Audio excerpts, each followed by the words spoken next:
नमस्कार दोस्तों, गब्बर खान के इस शो में आपका स्वागत है।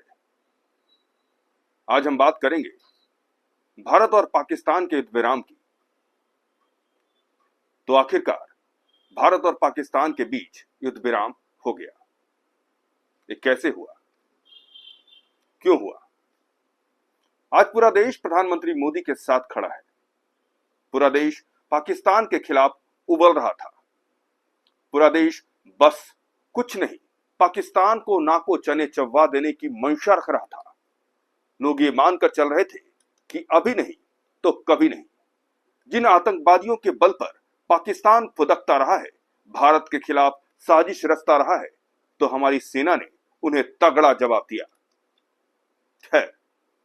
अगर 3 दिनों के टेंशन के बाद भारत और पाकिस्तान के बीच युद्ध विराम हो गया, तो जो हुआ वो अच्छा ही हुआ।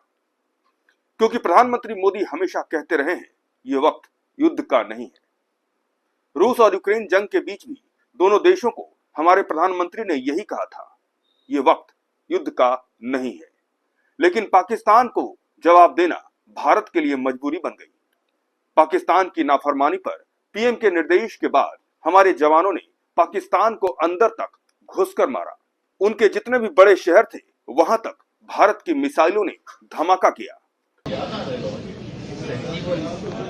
हमला कर उन्हें नस्तनाबूद कर दिया। भारत ने पाकिस्तान के 6 एयरबेस पर हमला किया, जिसमें रफीकी एयरबेस, मुरीद एयरबेस, चकलाला एयरबेस, रहीम यार खान एयरबेस, सुकूर एयरबेस और चुनिया एयरबेस का नाम शामिल है। उसके बाद जाकर पाकिस्तान घुटने पर आया, अमेरिका के सामने गिड़गिड़ाने लगा, कहने लगा भारत और पाकिस्तान के बीच समझौता करा दो। अमेरिका ने तो पहले सीधे सीधे मना कर दिया। मीडिया में खबरें चल रही थी, आपने देखा होगा। अमेरिका के विदेश मंत्री मार्को रूबियो ने कहा, नॉन ऑफ बिजनेस, मतलब मुझे इससे कोई मतलब नहीं है, तुम्हारा आपस का मामला है, आपस में ही निपटो। लेकिन पाकिस्तान ने अमेरिका को मनाने में कोई कोर कसर नहीं छोड़ी। आखिरकार अमेरिका ने भारत से बात की। विदेश मंत्री मार्को रूबियो ने विदेश मंत्री एस जयशंकर को फोन किया। हमारे विदेश मंत्री ने यह साफ कर दिया कि यह तभी संभव है जब प्रधानमंत्री मोदी कहेंगे। उनसे बिना बात किए सीज फायर असंभव है। तो आखिरकार वो कौन सी वजह है कि मोदी जी मान गए और दोनों देशों के बीच सीज फायर हो गया? तो आपको बताते हैं, उसकी वजह थी पाकिस्तान के खिलाफ वो 6 कठोर शर्तें। भारत ने पाकिस्तान को इतना ठोका कि उसकी हालत पतली हो गई। उसके बाद भी पाकिस्तान ने प्रधानमंत्री मोदी की 6 कठोर शर्तों को मान लिया। आखिर वो 6 कठोर शर्तें क्या है? उन शर्तों को आपको बताऊं, उससे पहले आपको यह बता देते हैं दोस्तों कि यह युद्ध विराम जरूर हुआ, लेकिन भारत ने पाकिस्तान के खिलाफ जो प्रतिबंध लगाए वो खत्म नहीं हुआ है। पानी, कारोबार, आर्थिक प्रतिबंध जो भारत ने लगाए हैं वो खत्म नहीं हुआ है। अब सवाल यही है कि फिर भी पाकिस्तान मान कैसे गया? दोनों देशों के बीच युद्ध विराम के ऐलान के बाद विदेश सचिव की प्रेस ब्रीफिंग आई। पहले आप वो सुनिए, फिर आपको उन 6 शर्तों के बारे में बताऊंगा जिसे पाकिस्तान ने मान लिया। Good evening, ladies and gentlemen. I have a very brief statement to make. Following that, as you know, there will be a briefing by my colleagues from the military. The Director General of Military Operations of Pakistan called the Director General of Military Operations of India at 15:35 hours earlier this afternoon. It was agreed between them that both sides would stop all firing and military action on land and in the air and sea with effect from 1700 hours Indian Standard Time today. Instructions have been given on both sides to give effect to this understanding. The Directors General of Military Operations will talk again on the 12th of May at 1200 hours. सुन लिया आपने। अब उन शर्तों के बारे में बताता हूं। 6 कठोर शर्तें।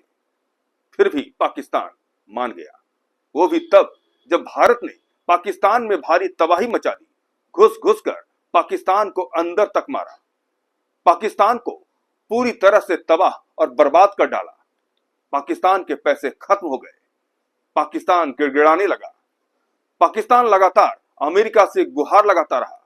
अब शहबाज शरीफ अमेरिका को फोन भी करें तो उससे फर्क पड़ेगा क्या? नहीं ना, क्योंकि पाकिस्तान में तो सेना की चलती है। तब अमेरिकी विदेश मंत्री ने पाकिस्तान के सेना प्रमुख मुनीर को फोन किया और खूब लताड़ा, खूब धमकाया। कहा, तुम जो परमाणु बम की धमकी दे रहे हो ना, वो सब हमारे कंट्रोल में है। जो भीख में डॉलर मांग रहे हो ना, क्या करोगे? झुकोगे या नहीं? मुनीर ने कहा, हाँ, सीज फायर करेंगे। फिर अमेरिका ने भारत से बात की। एस जयशंकर से अमेरिकी विदेश मंत्री की बातचीत हुई।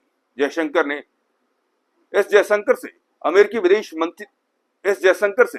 विदेश मंत्री की बातचीत हुई। जयशंकर ने तब कहा, मोदी जी से बात करके ही कुछ कह सकता हूं। उसके बाद 6 कठोर शर्तों की बारी थी।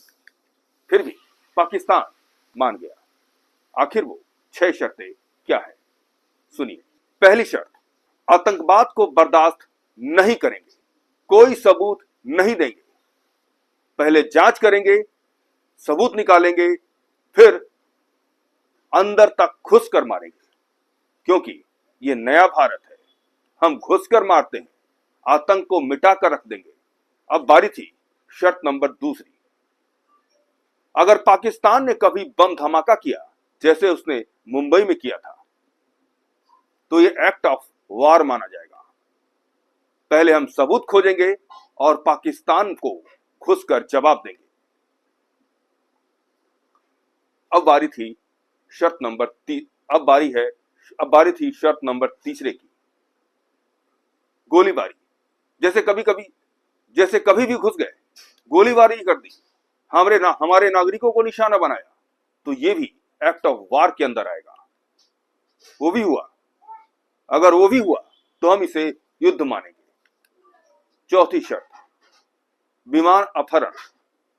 आपको याद होगा वाजपेयी सरकार के समय में कैसे विमान का अपहरण करके कंधार ले जाया गया था। अगर ये भी हुआ तो उसे भी भारत एक्ट ऑफ वार मानेगा और उन आतंकवादियों को पाकिस्तान के अंदर घुस कर मारेगा। पांचवी शर्त, साइबर अटैक।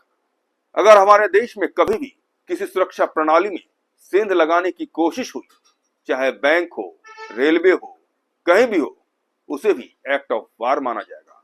हम किसी को छोड़ेंगे नहीं। छठी शर्त, बायोलॉजिकल अटैक। आजकल तो इसकी भी बात होने लगी है। अगर इसके जरिए भी हमारे देश की संप्रभुता पर हमला हुआ तो हम इसे एक्ट ऑफ वार मानेंगे और किसी भी हाल में पाकिस्तान को छोड़ेंगे नहीं। पाकिस्तान भारत के हमलों से इतना घबराया हुआ था कि उसके बाद भी पाकिस्तान मान गया। पाकिस्तान को लगने लगा कि अगर अभी भी हमने ना कर दिया तो भारत उसे छोड़ेगा नहीं।